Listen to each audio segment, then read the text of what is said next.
911, what's your emergency? Please. I need help, she's not breathing. Is she injured? What's happening?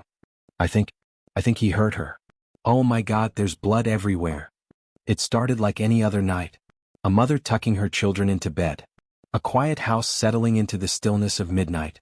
But what Amanda Carpenter would discover just hours later would shatter her world forever. She knew something was wrong before she even reached the basement.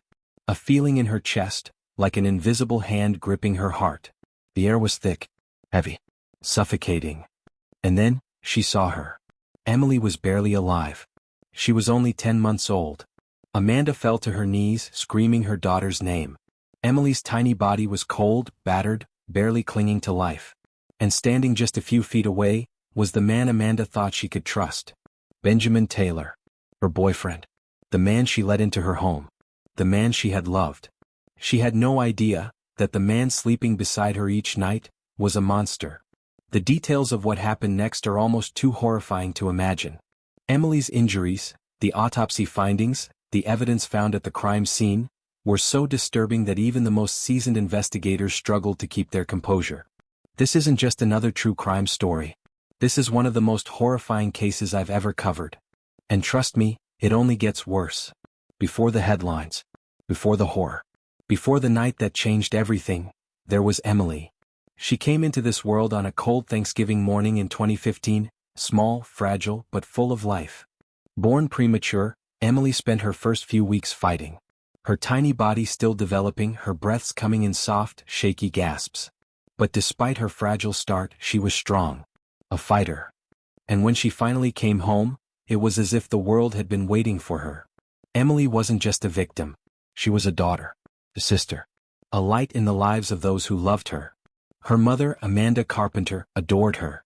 She would spend hours just watching Emily sleep, tracing the soft curve of her cheek, whispering lullabies into the quiet night. Emily was the kind of baby that made people stop and smile. Her laugh was infectious, her eyes big and full of wonder. She had this way of curling her fingers into tiny fists when she was excited, as if holding on to joy itself. She had just started to say her first words. Mama. Oh. Little pieces of her personality forming, tiny glimpses of the child she was meant to become. But life wasn't easy for Amanda. She was a single mother, struggling to rebuild after a series of bad relationships. She wanted something better. Something safe. So when the opportunity came for a fresh start, she took it. She moved to West Virginia with hope in her heart. A new home. A new beginning. She imagined late nights baking cookies, early mornings watching cartoons, the kind of simple joys every mother dreams of for her children. But the fresh start Amanda hoped for would never come. Because within just a few months of moving, Amanda met someone. His name was Benjamin Taylor. And in opening her heart to him, Amanda unknowingly let a predator into her home. What happened next was beyond anything she could have ever imagined. It started like most things do. Innocently. A message. A smile. A conversation that didn't feel like a warning sign, until it was too late.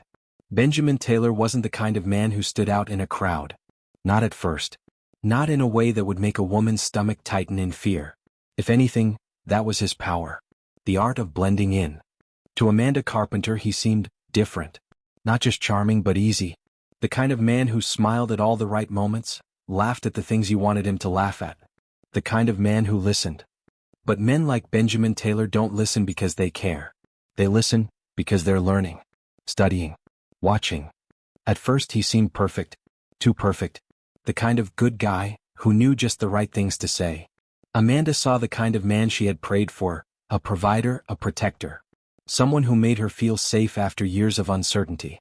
But monsters don't wear masks. They wear smiles. Because beneath that charming facade, Benjamin Taylor was hiding something. A history. A darkness he had learned to keep just out of sight. The first warning signs were small. Almost invisible. The kind of things that, on their own, might seem like nothing. Amanda brushed them off. Because when you want to believe in someone, you don't look for cracks. You paint over them. But Benjamin Taylor had a past. A past that should have been a warning. A past that, if Amanda had known, she might have run. Burglary. Assault. Parole violations. A pattern of slipping through the cracks. Every crime, escalating. But there were signs beyond the ones on paper. Signs that were darker, deeper. The kind that hid in the things he laughed at, the things he shared online. Offhand jokes about women. Violent fantasies disguised as, just kidding. Posts that didn't feel like humor, but something worse. And behind it all, a man who was waiting. Watching. Planning. October 2nd, 2016. A Sunday night like any other. Quiet. Unassuming. The kind of night where nothing should have gone wrong. Amanda Carpenter had no reason to feel afraid. Not yet. Not as she tucked her children into bed. Not as she kissed Emily's forehead and whispered good night. Outside, the wind rattled the window panes. Somewhere in the distance, a dog barked, then went silent. And down in the basement, Benjamin Taylor was waiting. Amanda didn't know how long they had been down there. Benji and Emily. Alone in the basement. She didn't hear crying. Didn't hear Emily's small voice calling for her. Just quiet. Too quiet. It was the kind of quiet that didn't feel safe. The kind that made her sit up, rub the sleep from her eyes and listen. Really listen. And then, she heard it. A sound so small, so broken, she almost convinced herself it wasn't real. Amanda Carpenter should have run. Should have turned around, locked that door, called 911. But she didn't. Because mothers don't abandon their children. The basement smelled wrong. Stale beer. Damp earth. And something else. Then she saw it. First just a shape. Something slumped in the darkness. Small. Too still. Emily. And behind her, Benjamin Taylor. Shirtless. Standing there. Watching. His jeans were unbuttoned. His hands stained. And the look in his eyes wasn't one of remorse. It was something worse. Amanda didn't scream. Not at first. She couldn't. Because horror like this doesn't let you breathe. And then, survival took over. Amanda ran. Upstairs. Phone in hand. Fingers shaking as she dialed. 911, what's your emergency? My daughter. My baby. Oh my God, she's. Ma'am, I need you to stay calm. Is she breathing? No, please send someone. Please, he hurt her. When the police arrived, the house was chaos. The basement, a crime scene. And Emily. By the time medics reached her, it was too late. At exactly 4:47 a.m., the first officer arrived on the scene. The house still and silent. A suffocating kind of quiet. The kind that comes after something unspeakable has happened. The officer stepped inside, and immediately the air shifted. The stench of alcohol. Something metallic. And then a voice. And then they saw him. Benjamin Taylor. Shirtless. Hand-stained. His expression, unreadable. And that's when the officer noticed the faint scratches on his face. Defensive wounds. But not his own. Inside the interrogation room, Benjamin Taylor was calm. Too calm. His voice even, his demeanor almost bored. I don't remember, he said. Over and over again. I was drunk. I blacked out. But the evidence told a different story. And then came the first mistake. A detective asked a simple question. If you blacked out, why were your clothes folded neatly on the basement floor? And for the first time since his arrest, Benjamin Taylor hesitated. Forensic teams combed through every inch of the basement. The concrete floor, the stained sheets, the hidden traces of a struggle. Emily's body told its own story. A story Benjamin Taylor could no longer deny. A fractured skull, the impact forceful enough to cause fatal brain swelling. Defensive wounds, tiny scratches on her arms, her body struggling against an impossible force. DNA evidence, unshakable, indisputable. Blood, fibers, fingerprints, all leading to one person. Benjamin Taylor could claim he blacked out. But science does not forget. Investigators dug deeper. Into his phone. His laptop. His mind. How to erase DNA from skin. Can police track deleted Google searches? What happens if you get caught? And then, a text message. Sent just 2 hours after Emily stopped breathing. I'm in deep SHT, bro. Not, I messed up. Not, something happened. Not even she's hurt. Just those words. Because Benjamin Taylor knew exactly what he had done. Inside the quiet courtroom, every seat was filled. Reporters clutched their notebooks. Emily's family sat in the front row, eyes hollow, jaws clenched. And in the defendant's chair, Benjamin Taylor sat motionless. Expressionless. The weight of the crime hung like a thick fog. This wasn't just a trial. It was a reckoning. His lawyers wasted no time. Their strategy? Blame alcohol. Blame blackouts. Blame anything but Benjamin Taylor. He was drunk. He doesn't even remember that night. This isn't the Benji we know. But there was one problem. Science doesn't forget. DNA doesn't black out. Then came the prosecution. And their evidence was damning. DNA on Emily's body on the basement floor under his nails. The internet searches, sickening, premeditated. The text message, "I'm in deep SHT, bro." Asterisk. And when the autopsy results were read aloud, there was no more room for doubt. Then came the witnesses, some sobbing, others seething with rage. And then, the unexpected.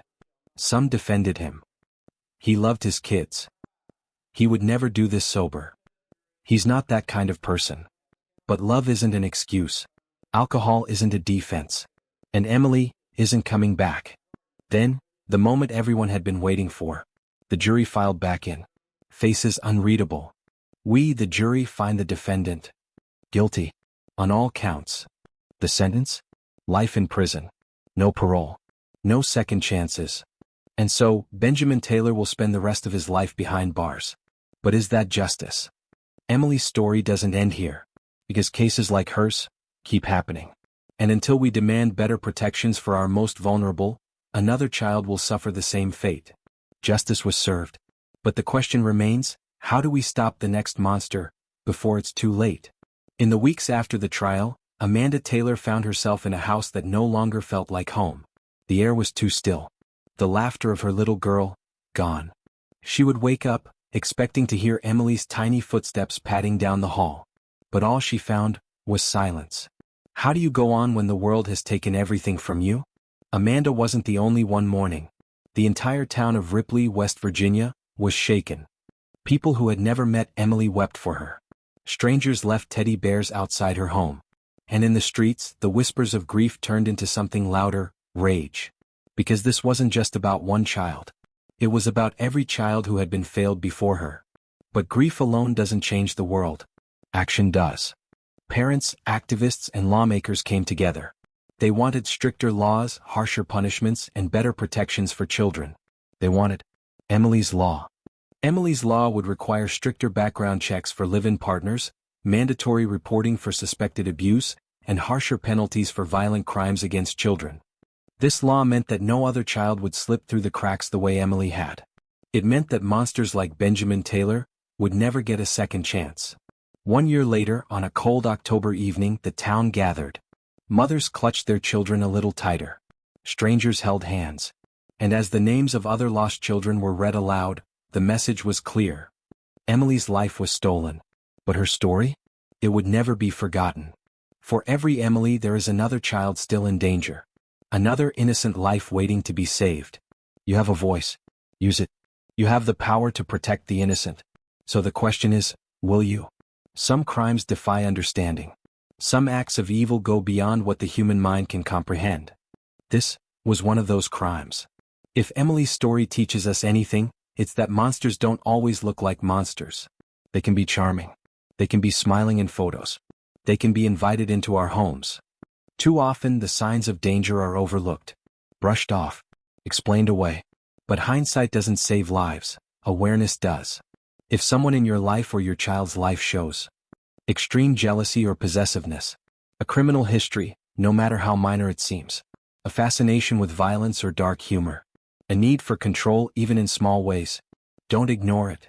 It only takes one overlooked red flag for a tragedy like this to unfold. Now, I want to hear from you. What do you think about this case? Do you believe justice was truly served? What laws do you think should be changed to prevent tragedies like this? Drop your thoughts in the comments below. I read every single one. If you believe Emily's story needs to be heard, help share it. Hit that like button, it tells YouTube this story matters. And if you haven't already, subscribe. We cover the cases that need to be told. Because behind every headline, there is a life, a family, a child who deserved better. And it's up to us to make sure their stories don't disappear.